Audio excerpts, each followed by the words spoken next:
Mä oon nyt niinku mallinukke tässä ja sä oot muotisuunnittelija, leikin, että sä oot muotisuunnittelija. Ja nyt sun pitäisi tehdä mulle sille jotenkin asetella se päälle niin, että mä näyttäisin hyvältä.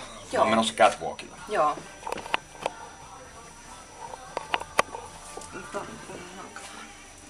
Ja sitten kuvatekstissä tulee vain teippi puuttuu. Suunnittelija ja anorektinen malli. Joo. Vedetään se niinku tonne nyt noin. Ihan loistava idea.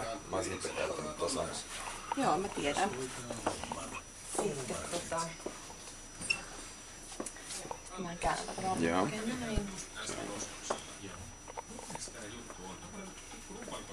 Tää on nyt kyllä vähän pienetään. Onneksi mä laitoin dödöä aamulla.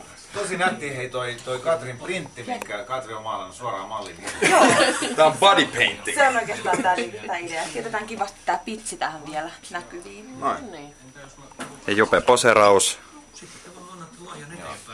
Mikä sut, Katri, inspiroi niin kuin tähän työhön? Mikä oli sun inspiraation lähteenä? Se oli tää tosi ihana materiaali, mikä on tämmönen. Kyllä.